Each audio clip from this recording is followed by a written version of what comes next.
तुही रे माझा मितवा या मालिकेच्या आजच्या भागामध्ये आपण पाहत आहोत अर्णवची खूप जास्त चिडचिड होत असते आणि तेव्हाच आकाश त्याला म्हणत असतो, काय चाललंय हे तुझं आणि काय करतोयस तू हे? तेव्हाच तुझी एवढी चिडचिड का होते?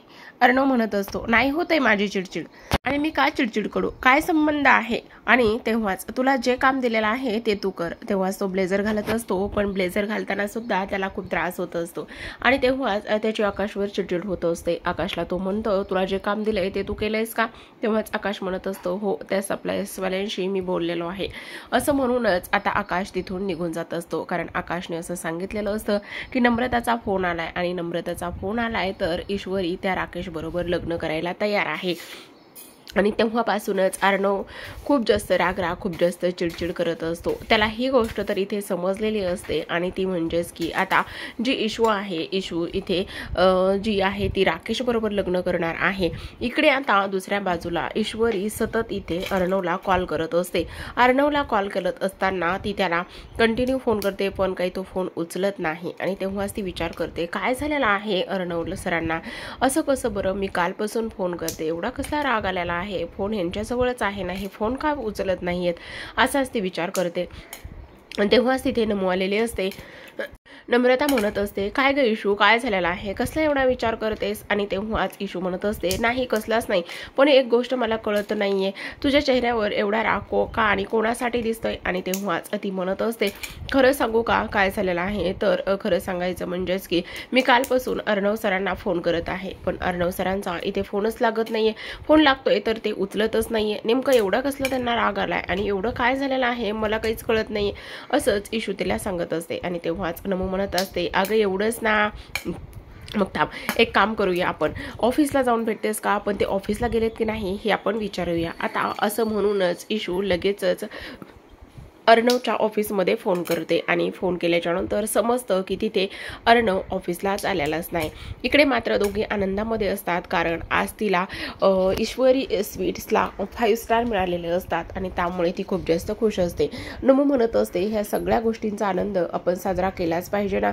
म्हणजे काय केलं पाहिजे असं विचारत असते. तर मग आज आपण मस्त तू पेढे बनव आणि पेढे बनवल्याच्या नंतर हे सगळं श्रेय कोणाचं आहे? तर हे अर्णव सरांचं आहे ना, आणि तू त्यांना पेढे घेऊन त्यांच्या घरीच जा, कारण ते ऑफिसमध्ये तर नाही येत ना, असंच ती तिला सुचवते. आणि तेव्हाच आता ईश्वरी म्हणत असते, वा वा वा नमोताई, काय तू मस्त आयडिया दिलेली आहेस आणि ही सगळी एवढी मस्त आयडिया दिलेली आहेस, त्यामुळे मला प्रचंड आनंद झालेला आहे. असंच आता इथे ती तिला बोलत असते. आणि तिने ह्या सगळ्या गोष्टी बोलल्याच्या नंतर इकडे दुसऱ्या बाजूला जो काही राजेश आहे तो इथे अंजलीला घेऊन खाली हॉलमध्ये आलेला असतो आणि तो तिला हळूहळूच चालवत असतो. आणि त्यावरच आता हे दोघे जण सुद्धा हॉस्पिटलमध्ये जाऊन आलेले असतात, त्यामुळे अंजली खूपच जास्त डिस्टर्ब असते. अंजली खरं तर खूप टेन्शनमध्ये असते. तेव्हाच राजेश म्हणत असतो, हे बघ तू टेन्शन घेऊ नको, सगळं काही व्यवस्थित होईल. आणि तेव्हाच आता हॉस्पिटलमध्ये गेल्याच्या नंतर तू एकटी येशील ना. आणि तेवढ्यातच आता तिथे आकाश आलेला असतो. आकाश खूप डिस्टर्ब असतो. तो म्हणत असतो, तुमच्यासाठी खरं तर एक बॅड न्यूज आहे. तेव्हा अंजली म्हणते, कसली आणि काय बॅड न्यूज आहे? तेवढ्यातच तो म्हणत असतो, खरं सांगायचं तर आता इथे सगळ्यात महत्त्वाची गोष्ट म्हणजेच की जी इशू आहे ती इथे लग्न करत आहे. आणि ती कोणासोबत लग्न करत आहे? तर तो राकेश जो आहे ना त्यांच्या बाजूचाच, त्याच्यासोबत ती लग्न करत आहे. आणि तेव्हाच इथे आता ती तिला म्हणत असते, तुला कसं कळलं हे की ती त्याच्यासोबत लग्न करत आहे? आणि तेव्हाच इथे तो म्हणत असतो, आत्ताच माझं नम्रताशी बोलणं झालेलं आहे आणि आत्ताच मला नम्रताचा फोन आलेला आहे आणि तिने मला हे सगळं सांगितलं. आणि तेव्हाच इथे आता जो राकेश आहे तो म्हणत असतो, वा वा वा कसली भारी न्यूज दिलेली आहे. आणि तेव्हाच इथे आता ती म्हणत असते, अहो भारी न्यूज वगैरे काय म्हणत आहात? आणि हे सगळं असं झालेलं आहे आणि तुम्हाला आनंद कसला होत आहे? आणि तेव्हाच तो म्हणत असतो, अगं आनंद नाही तर काय करायचं आहे? आता ती मुलगी त्या मुलाबरोबर लग्न करत आहे, म्हणजेच आपल्या अर्णवचा आयुष्य हे व्यवस्थित होईल ना. आणि आजींनी एवढी मोठी अट घातलेली आहे, त्यामुळे सगळ्याच गोष्टी व्यवस्थित होतील ना. तेव्हाच आता इथे अंजली म्हणत असते, पण ही सगळी गोष्ट जर चिंटूला समजली तर तो किती डिस्टर्ब होईल.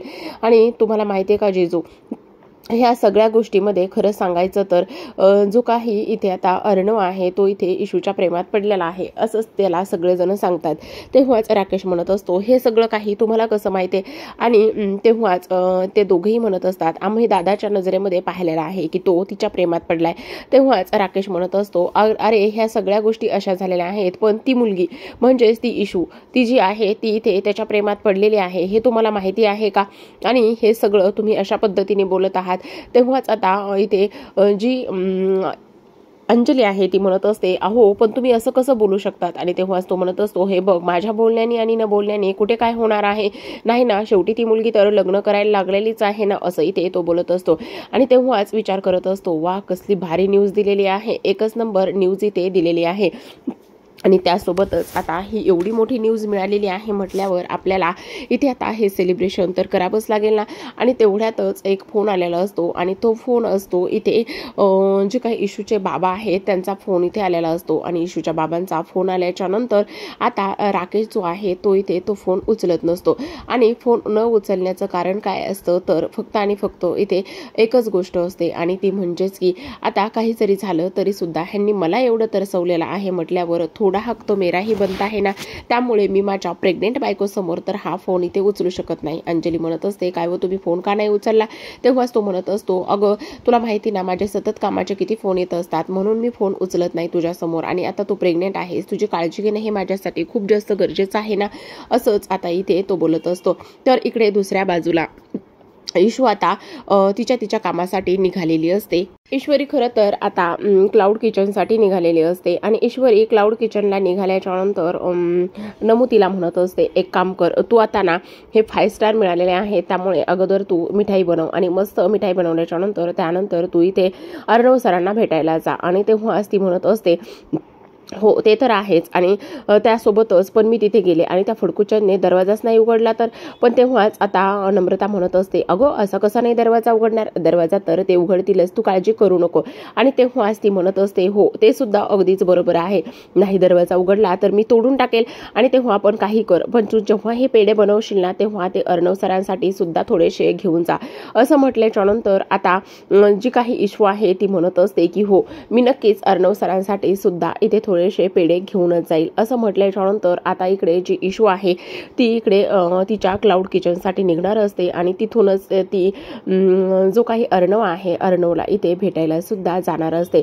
त्याचसोबत सगळ्यात महत्त्वाची गोष्ट म्हणजेच की ऑल द बेस्ट. आणि तेव्हाच आता इशू म्हणत असते, ते सगळं काही खरं आहे, पण हा जर फडकुचंद मला भेटलाच नाही तर, आणि तो जर माझ्यावर ओरडला तर. पण बरं झालं मी ना इथे आता फोन करून तरी विचारायची मला सद्बुद्धी मिळालेली आहे की आता तो ऑफिसला गेला नाही, हे तर मात्र तेवढंच खरं आहे. आणि तेव्हाच आता नम्रता म्हणत असते, हो ते सगळं काही होतंय, पण तुला उशीर होईल आणि तू जा, आणि मी सुद्धा तू गेली की लगेचच येते. आणि त्यावरच आता इशू म्हणत असते, हो तू सुद्धा आता लवकरच ये, म्हणजेच मी जेव्हाच तिकडे जाईल तेव्हा इथे तुला क्लाउड किचन सांभाळता येईल. असं म्हणूनच ईश्वरी आता सुरुवातीला क्लाउड किचनला जाते. क्लाउड किचनला जाऊन मस्त मिठाई पेढे वगैरे बनवते. आणि त्याच्यानंतर ती इकडे अर्णवकडे निघालेली असते.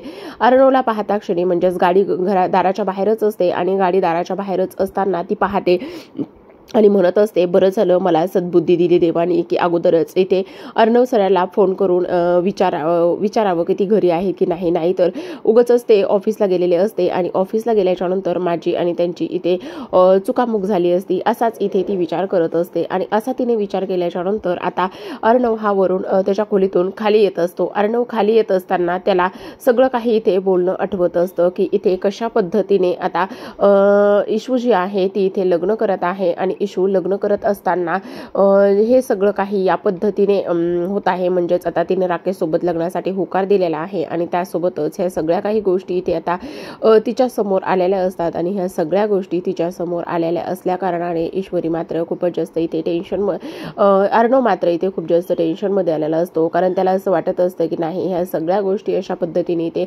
होता कामा नयेत. आणि जेव्हाच इथे जो काही अर्णव आहे तो इथे खाली येतो, आणि खाली आल्याच्या नंतर पाहतो तर काय इथे समोर त्याला ईश्वरी दिसत असते. समोर ईश्वरी दिसल्याच्या नंतर खरं तर तो तिच्याकडे फक्त आणि फक्त पाहतच असतो. आणि त्याला इथे काय बोलावं आणि काय नाही ह्या गोष्टी इथे सुचतच नसतात. आणि त्याचबरोबर सुचत नसल्या कारणाने इथे जेव्हाच ईश्वरी त्याला समोर दिसते आणि ती म्हणत असते, काय हो सर, तुम्ही तुमचा मोबाईल जो आहे तो इथे कोणी चोरी केलाय, हँग झालाय का, कुठे हरवला आहे, एवढे तुम्हाला फोन केले, मग तुम्ही फोन का बरं उचलत नाही येत, असंच ती आता इथे विचार करत असते. आणि ह्या सगळ्या गोष्टींचा इथे आता तिने विचार केल्याच्या नंतर आता लगेचच ती त्याला जो पेढा आहे तो इथे काढून देण्याचं काम करत असते. तेव्हाच अर्णव जो आहे तो पेढा घेत असतो. पण अर्णवला आता हा पेढा कशाचा दिलेला आहे हे त्यामध्ये त्याला खूपच मोठा गैरसमज सुद्धा इथे होत असतो. पण सर, कालपासून मी तुम्हाला किती फोन केलेले आहे त्याची काही गिनतीच नाहीये. पण काय झालंय सर, तुम्ही असे का माझ्याशी बोलत नाहीयेत? आता काही तुमचं काही हार्ट ब्रेक वगैरे झालेला आहे की काय, तर तुम्ही असं ठरवलं की बोलायचंच नाहीये? आणि तेव्हाच अर्णव डोळे बंद करतो. अर्णवने डोळे बंद केल्याच्या नंतर मनामध्येच विचार करतो, नाही, काही जरी झालं तरी सुद्धा ह्या सगळ्या गोष्टी इथे ह्या मुलीला आपण सांगितल्याच पाहिजे. काही जरी झालं तरी सुद्धा ह्या मुलीला आपण झालेला प्रकार जो आहे तो इथे सांगितलाच पाहिजे, असाच तो इथे विचार करत असतो. आणि तेव्हाच तो मनाशी ठरवतो, नाही, आता इथून पुढे आपल्याला हिला कधीच भेटता येणार नाही आणि त्यामुळेच आता जे काही आहे ते आपण इथे हिला सगळं काही सांगितलं पाहिजे, असाच तो आता इथे विचार करत असतो. आणि तेव्हाच इशू म्हणत असते, सर हे घ्या पेढे. आणि तेव्हाच आता अर्णवला असं वाटत असतं की तिचं लग्न राकेश बरोबर ठरलेलं आहे आणि म्हणूनच ती ते पेढे मला इथे देण्यासाठी आलेली आहे. अर्णव आता पेढा तर हातामध्ये घेतो आणि तो म्हणत असतो, तुला हे सगळं काही एवढं सहज सोपं आणि चांगलं वाटतंय का? तेव्हा ती म्हणत असते, एवढं सहज सोपं चांगलं वाटायला काय आहे, याच दिवसाची तर मी किती दिवसापासून वाट पाहत आहे. आणि तेव्हाच अर्णव म्हणत असतो, पण कोणाचाच विचार केला नाहीयेस का? आणि तेव्हाच ती म्हणत असते, मी कशाला कोणाचा विचार करू, आता हे सगळं होण्यासाठी तर आपण मिठाई बनवण्यासाठी एवढा काय विचार करायचा आणि आनंद सेलिब्रेट करण्यासाठी सुद्धा विचार काय करायचा? आणि तेव्हाच ती म्हणत असते, सर पण झाले काय नेमकं? आता बघा, आपण एवढ्या दिवसापासून तर ह्या सगळ्या गोष्टीची वाट पाहत असतो ना, तर इथे ईश्वरी फक्त आणि फक्त मिठाई बनवण्याबद्दल आणि पेढे बनवण्याबद्दलच बोलत होती. पण अर्णव मात्र तिच्या लग्नाबद्दलच बोलत होता. आणि हे सगळं ह्यांच्यामध्ये डिस्कस सुरू असतं. तेवढ्यातच तिथे आता वल्लरी आलेली असते आणि वल्लरी तिथे आल्याच्या नंतर अर्णव आणि ईश्वरी हे एकत्र आलेले आहेत. खरं तर आता आजीने इथे अर्णवला शपथ घातलेली असते की काही जरी झालं तरी सुद्धा इथे तू ईश्वरी सोबत बोलणार नाही आहेस आणि ईश्वरीपासून लांब राहणार आहेस. आणि तेव्हाच हे जे वचन आहे ते इथे अर्णवने इशूला दिलेलं असतं किंवा आजीला दिलेलं असतं आणि ही त्याची कदाचित शेवटची भेट असेल असंच त्याला इथे वाटत असतं. आता अर्णव मात्र खूप चिडलेला असतो आणि तो म्हणत असतो, इनफ, काय बोलतेस तू हे? आणि तेव्हाच आता इशू अगदीच बघत असते त्याच्याकडे. तेव्हाच इथे वल्लरी म्हणत असते, वा वा वा, काय मोठा आता इथे तमाशा होणार आहे. आता त्या ओल्ड लेडीला उकसवायला मला खूपच मजा येणार आहे. आता बघच मी काय करते. असं म्हणूनच आता ती आजींना बोलवायला जात असते. इकडे ती गेल्याच्या नंतर अर्णव म्हणत असतो, लग्नासारखा एवढा मोठा डिसिजन कोणालाच न विचारता घेतलेला आहेस. आणि तेव्हा ईश्वरी म्हणत असते, काय? आणि तुम्हाला कसं कळलं लग्नाबद्दल? तेव्हा तो म्हणत असतो, का मला कळायला नको होतं का किंवा मला सांगायचं नव्हतं का? आणि तेव्हाच ती म्हणत असते, हो, घेतला मी मोठा निर्णय आणि त्यात काय एवढं, लग्न तर कधी ना कधी करावंच लागणार आहे ना. तेव्हा तो म्हणत असतो की कुणाला सांगावंसं, कोणाला विचारावंसं वाटलं नाही का? तेव्हाच इशू म्हणत असते, हो, मी माझ्या आईबाबांनी सांगितलं आणि माझ्या आईबाबांनी ज्या मुलासोबत लग्न ठरवलेलं आहे तर मी होकार दिला. तेव्हाच तो म्हटला की आणखी कोणाला सांगावंसं, विचारावंसं वाटलं नाही का? तेव्हाच इशू म्हणते की आणखी कोणाला सांगायचं होतं सर आणि आणखी कोणाला विचारायचं होतं? असं म्हटल्याच्या नंतर आता अर्णव अगदीच तिच्याकडे पाहत असतो. म्हणजे तिला तर समजलेलं नसतं की अर्णवला काय म्हणायचं आहे आणि काय नाही. ती म्हणत असते, हे बघा, आता लग्न तर कधी ना कधी करावंच लागणार आहे. पण अर्णव म्हणत असतो, मग तुझं प्रेम आहे का? आणि त्या मुलावरती. तेव्हाच ती म्हणत असते, हे बघा, प्रेम असं काही नाहीये, पण राकेश जे आहे ते चांगले आहेत, इतरांना समजून घेणारे आहेत आणि त्याचबरोबर मला त्यांचा आदर वाटतो आणि खूप समंजस आहेत, इतरांना मदत करणारे आहेत आणि म्हणून आईबाबांना सुद्धा ते आवडले. आता आईबाबांना ते आवडलेत म्हटल्यावर मला सुद्धा ते आवडले, त्याच्यात काय एवढं? आता ईश्वरी राकेशबद्दल भरभरून सांगत असते आणि अर्णवला वर खूपच जास्त राग येत असतो. त्याचा रागाचा पारा हा वाढतच चाललेला असतो आणि इशू जी आहे, इशू फक्त आणि फक्त इथे त्याच्याकडे पाहतच असते आणि सगळ्या काही गोष्टी इथे ती सांगत असते. तेव्हाच आता इथे वल्लरी आणि आजी आलेल्या असतात. पण ह्या दोघांचं मात्र भांडण आता आजी आणि वल्लरी समोर येत असतं.